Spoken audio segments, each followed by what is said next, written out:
Hello. This week we've got a little bit of a different format, a question in our community that I'm going to go through.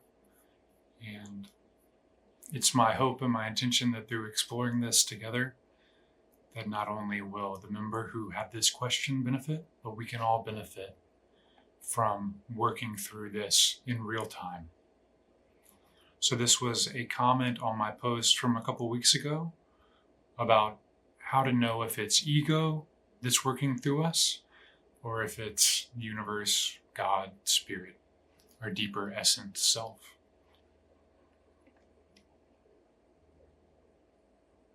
The member writes, I think about the caretaking work I do and where my motivation comes from, or why I'm so drawn to service-oriented work. Life's firsthand experiences through sickness and loss has taught me about suffering and how I never want anyone to ever feel that kind of alone or be in that pain. So in this regard, is it my ego that's doing these actions, that's doing these service actions for others? I also think about my childhood and how sensitive I was and still am to the world's pain, and that always had arisen out of fear and the need to be loved. I see that and feel that, and I've made it my life's mission to love and spread love. I want so badly for everyone to feel their worthiness.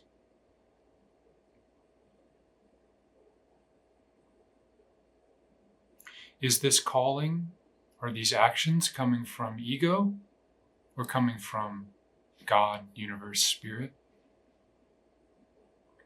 On one hand, the longing to be of service to others, the longing to alleviate suffering, is a beautiful desire to center one's life work around.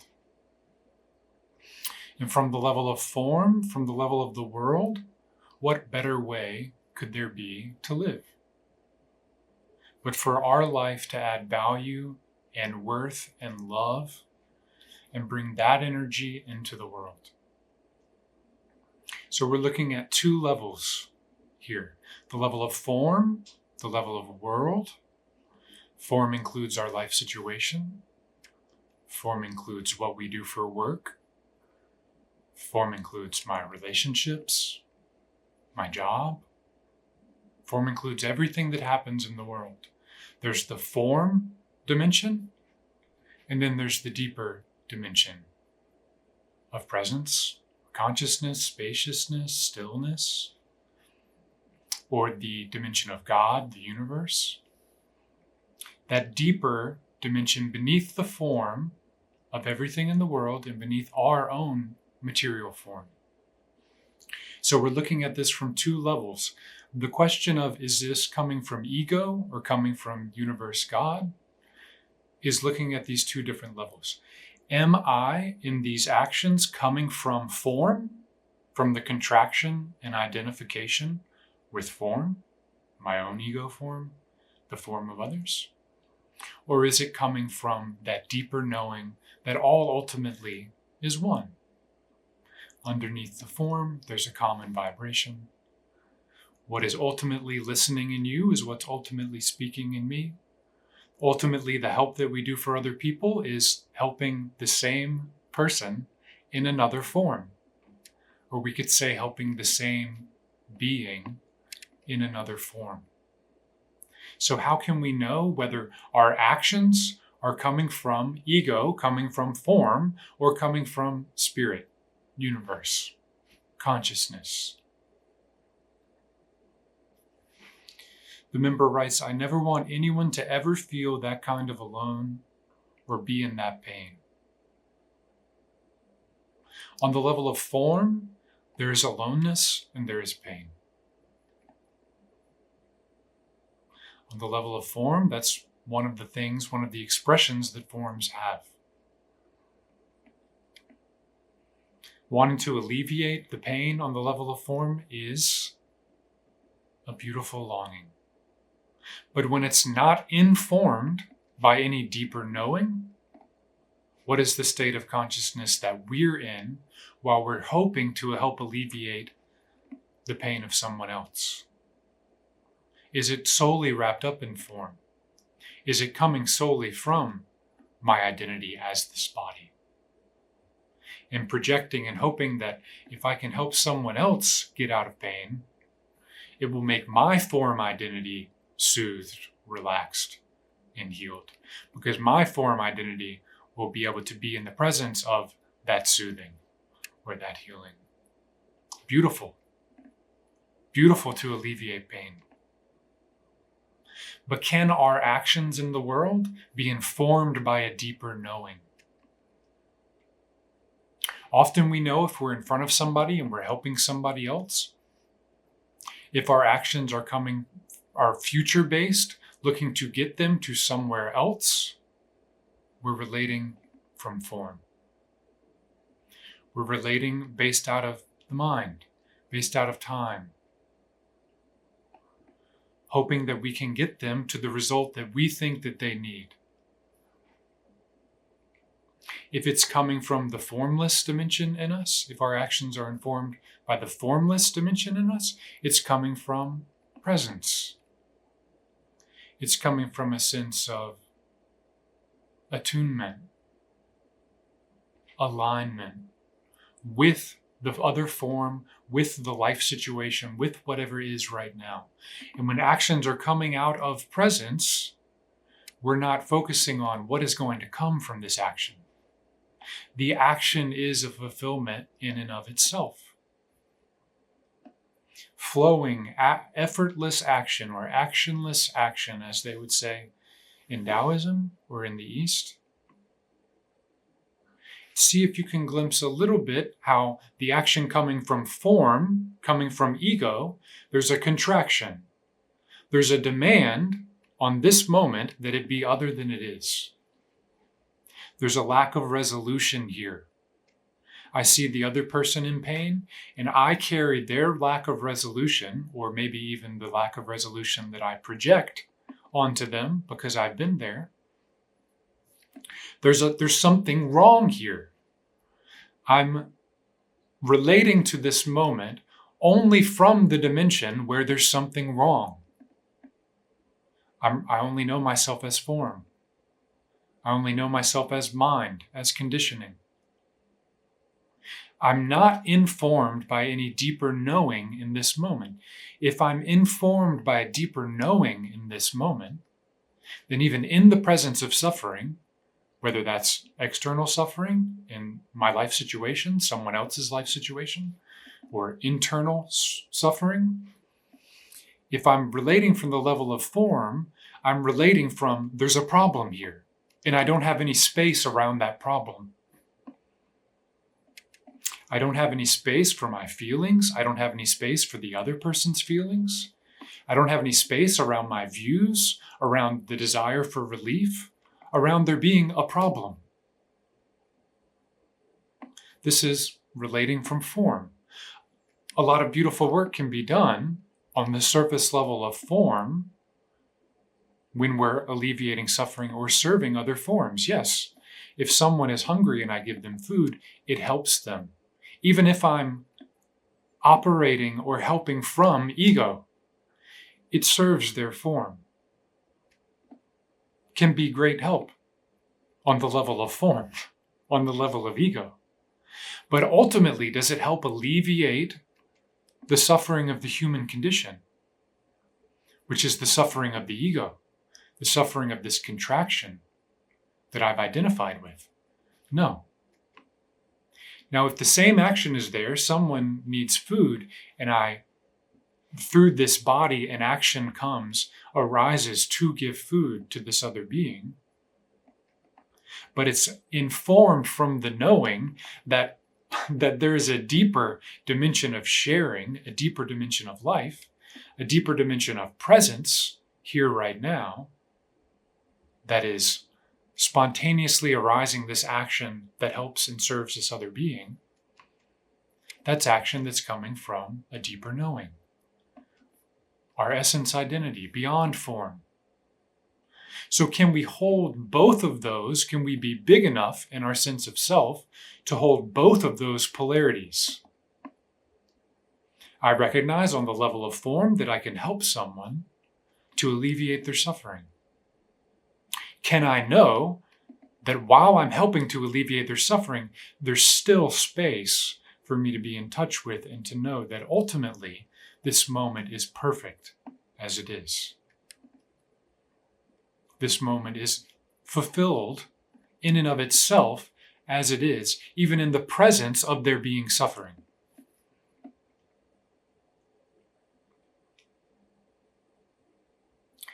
I think of the term from the Hindu tradition, Leela. Leela is a way of looking at life, that life is a divine play. On the level of form, if all we know is our form identity, our ego, others' ego, all we know is physical things, this camera, this body, this room, the plants in this room, all are subject to the same fate. They will all break down sooner rather than later. If that's all I know, I do not have room in my consciousness to see that life is a divine play. That all of these forms have spontaneously arisen from the same source and are spontaneously just playing and experiencing this moment. Fresh and new, always right now, this moment. Fresh and new, always right now. When I'm informed by that knowing, I am here available for the suffering that these forms go through the breaking down of this body, through the breaking down of others' bodies. I'm in tune and compassionate with this, but I am spacious enough to hold the knowing that that's not all that is. That's one dimension of what is. The dimension of form. I know we're harping on form here, but it can be a very useful pointing and teaching. When we have enough space around form and around my own views and my reactions, then there's room to see that life is a divine play. It's the same being in me that's in you listening to this video. It's the same being in this member that is serving itself in another form. See how in that there's a little bit of a relaxation. That there's a knowing that there can be suffering here, there can be death here, there can be anything that life does, and life does all of it. It's all inclusive. There's room for everything. On the level of form, there's room for all experiences. When I'm not caught up in it, when I'm not exclusively identified with it, with the movie that's playing, I can see that it's all a divine play. It's all the being, the one being, experiencing this moment in a myriad of 1,000,000,000, billion, trillion different ways. So one way of viewing and living is hyper-focused in and contracted around form. It only sees this moment in the form and the life situation that it's taken.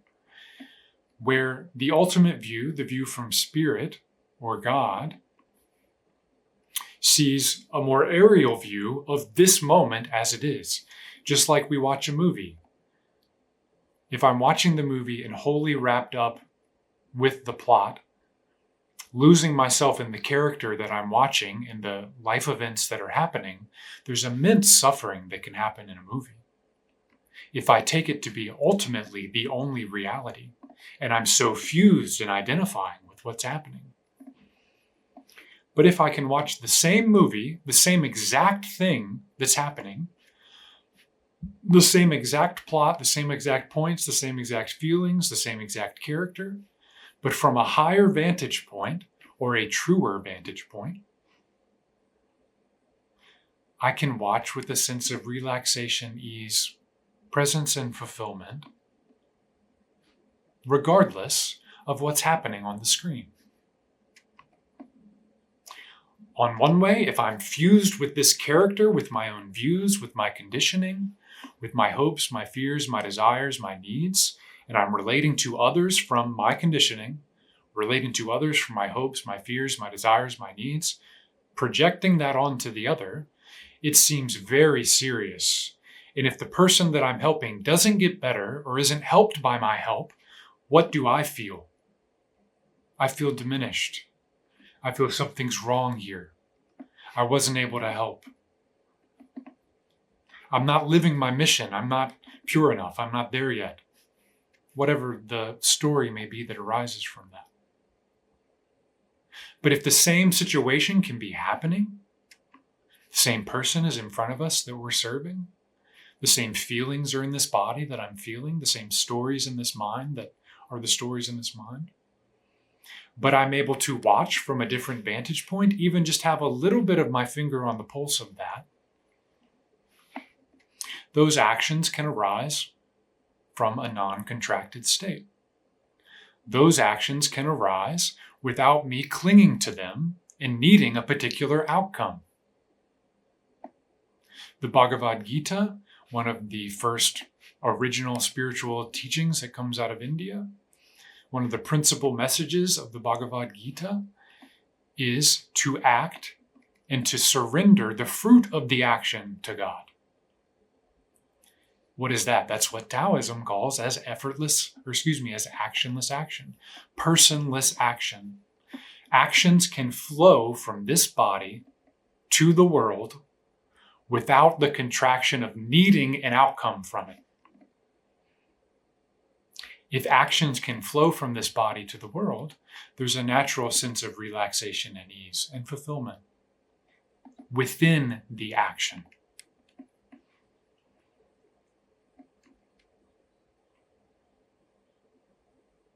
So how do I know if my actions are coming from ego or coming from universe or God?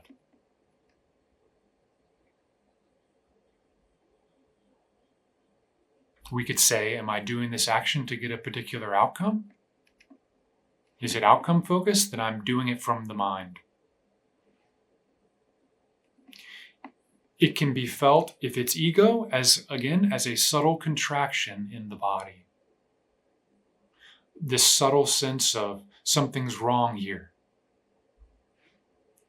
Meditation is helpful to realize, to feel that more subtle energy in the body, to know if it's coming from ego. Meditation brings us from the surface level of form back deeper into the essence of presence or our deeper identity. In that way, as our attention relaxes on the outer level of form, we become aware of more subtle energies within the body. And when actions are coming from ego, we can feel, what does that feel like in the present moment? Ask ourselves, is this action coming from ego or coming from God? Let me see. Even as I'm talking, I can tune into this. Are these words coming from ego or coming from God?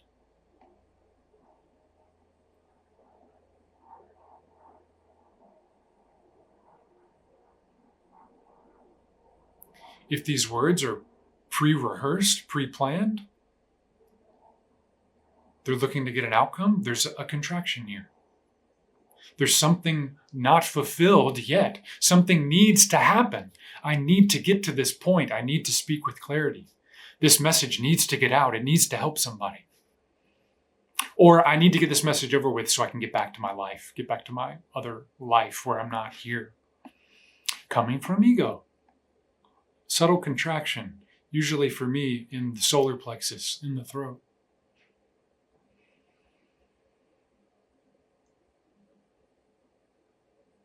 Coming from God, not coming from the contraction. Words coming with no one here thinking about it. Words just coming. Peace, that means there's peace there. Can our actions, whatever our job is, whatever we do in our relationships, whatever this moment asks of us, can we do it and surrender the outcome to God? Or universe, spirit, whatever word registers. We're just using words. These are all relative.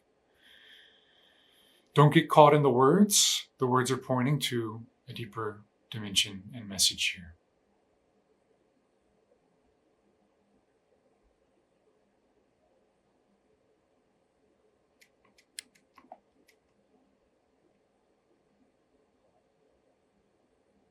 So can we be big enough? A good starting point is, can I be big enough to allow my form identity, starts with my mind and my body, my nervous system, my emotional body. Can I allow myself, this form, to be as it is? If I can't, I'm certainly coming from ego. If I can, there's an opening. An action can arise from a deeper knowing outside of the form. And then we take that into our worldly life, whatever the moment or our job or whatever the world is that's asking from this body mind. Then I take that same thing and I allow there to be space and I just work with that, allowing for small pockets of moments for action to spontaneously arise without it coming from contracted personhood. This person's suffering. I need to alleviate that. What can you feel the contraction in that?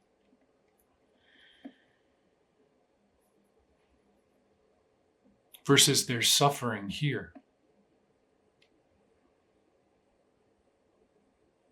Okay, what does this suffering need? I open my heart to that suffering. And then if our practice has ripened, small pockets of this body starts to move towards whatever the external person or form needs. This body seems to take care of it without me needing to do it. Same thing, words are needed. The person needs reassurance, reassuring words. Small pockets of words spontaneously arising from deeper from form, but from this form that help the person in front of me. Ultimately help because they're coming from a place of fulfillment, the place that is beyond form, which is the place that is never alone, that is never in pain, that is never afraid, that is always loved, always worthy, always whole, always peaceful, always present.